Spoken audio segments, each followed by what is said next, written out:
ठीक है, तो आज हम लोग क्लास 9 का फर्स्ट यूनिट टेस्ट का पेपर सॉल्व करने जा रहे हैं हम लोग। तो पहला क्वेश्चन देखते हैं। यहाँ पे आर एस टी दिया हुआ है। आर एस टी दिया हुआ है मतलब ये क्या है, कॉन्ग्रो आर एस टी दिया हुआ है, कॉलिनियर पॉइंट सही है। तो हमें पहले दिया एस टी 3.7, फिर दिया आर एस 2.5। तो दोनों में एस एस आ रहा है, देखेंगे अगर हम लोग तो एस एस दोनों में आ रहा है। तो एस दोनों में आ रहा है मीन्स एस बीच में रहेगा। तो पहले आर एस ले लेते हैं। आर से एस तक दिया हुआ है 2.5, फिर एस से टी तक दिया हुआ है 3.7 दिया हुआ है। तो 3.7 दिया हुआ है, ठीक है। तो हमें पूछा क्या है, आर से टी तक, यानी यहाँ से लेके यहाँ टी तक दिया पूछा। तो कैसे निकालेंगे, आर टी लिख देंगे, आर एस और एस टी ये दोनों को प्लस कर देंगे, तो आ जाएगा 6.2। First question solve. सेकंड क्या बोला, point P is the mid point of segment C D. देखो पॉइंट पी जो है वो मिड पॉइंट यानी बीच का पॉइंट है सी से डी तक।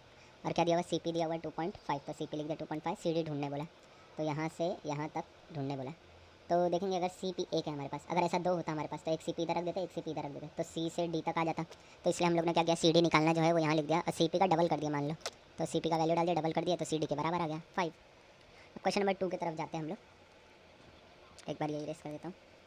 एक बार पेपर सॉल्व किया था मैंने पर रिकॉर्डिंग ही नहीं हुआ, तो वापस से करते हैं, ठीक है।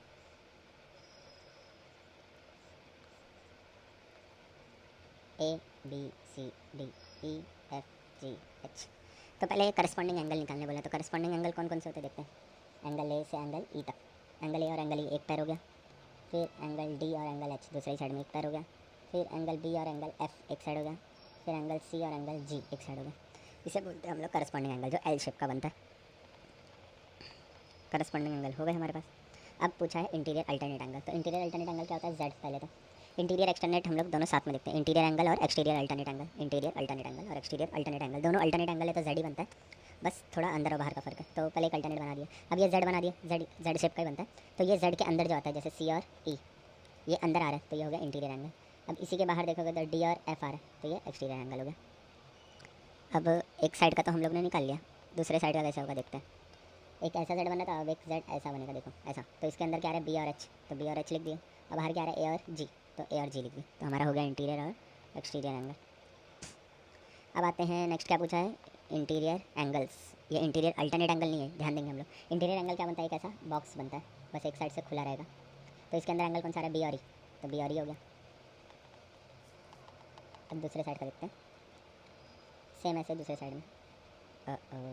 एक ये नहीं आया क्या, अच्छा। तो इंटीरियर एंगल में अब इसके अंदर क्या आ रहा है, सी और एच, तो सी और एच हो गया। तो इंटीरियर एंगल भी हो गया हमारा। नेक्स्ट क्वेश्चन पे आते हैं।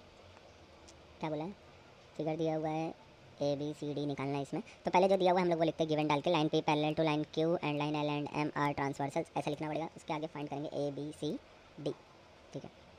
एक बार करते हैं ये भी, फिगर बनाते हैं पहला।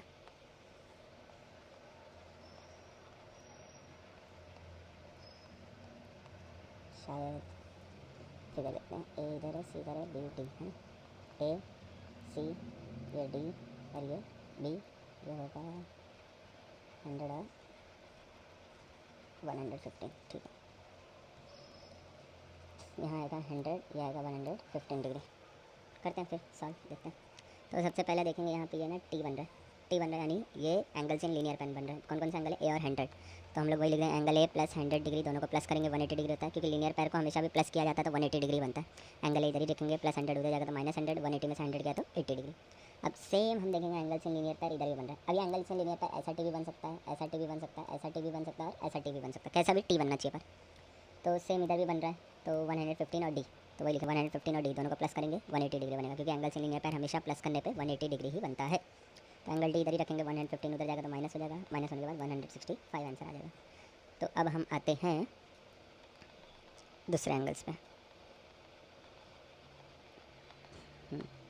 तो अगर अब हम ध्यान देंगे तो यहाँ ये क्या बन रहा है, एल, और यहाँ पे भी ये क्या बन रहा है, एल। एल मतलब होता है करस्पॉन्डिंग एंगल, तो यानी जो हमारा सी है वो 115 के बराबर होगा। तो एंगल सी 115 के बराबर, रीजन एल बन रहा है यानी करस्पॉन्डिंग एंगल्स। हो गया। अब एक और जगह एल बन रहा है, अगर हम ध्यान देंगे तो ये डी एल बन रहा है, यहाँ से बी एल बन रहा है। तो दोनों करस्पॉन्डिंग एंगल्स है, यानी जो बी है हमारा वो भी डी के बराबर होगा। तो angle B equals to angle D, reason same आएगा, करस्पॉन्डिंग एंगल्स और दोनों इक्वल होते हैं, यानी बी भी 165 डिग्री होगा। अब नेक्स्ट क्वेश्चन की तरफ आते हैं हम। क्वेश्चन नंबर 4, फिगर दिया हुआ है तो जो गिवन है पहले वही लिख देंगे, रे बी ए पैरेलल है रे डी ई से, एंगल सी 50 डिग्री है, एंगल डी 100 है, हमें ए बी सी निकालना है। तो ठीक है, एक और बार फिगर बनाते हैं हम अच्छे से।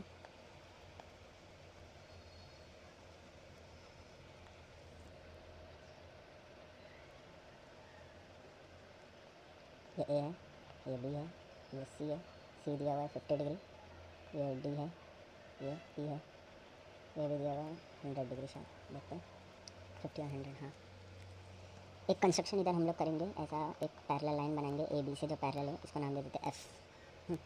तो अब हम यहाँ पे ध्यान देंगे, हमें क्या दिया हुआ है, डी 100 डिग्री दिया हुआ है, सी दिया हुआ है 50 डिग्री, सी यानी बी सी डी दिया हुआ है 50 डिग्री और सी डी ई दिया हुआ है 100 डिग्री। अब पूछा हमसे ये है एंगल ए बी सी।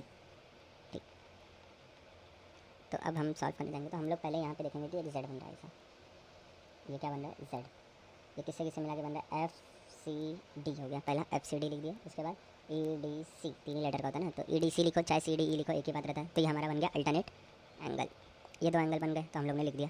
अब एंगल एफ सी डी वैसे का वैसे ही रहेगा क्योंकि पता तो नहीं है हमें एफ सी डी कितना। एफ सी डी के अंदर देखो यहाँ से यहाँ तक आता है, सिर्फ ये हमें पता है तो इसको हम नहीं गिन सकते, हमें एफ सी डी चाहिए जो कि हमें पता ही नहीं है, तो इसलिए एफ सी डी वैसा ही है।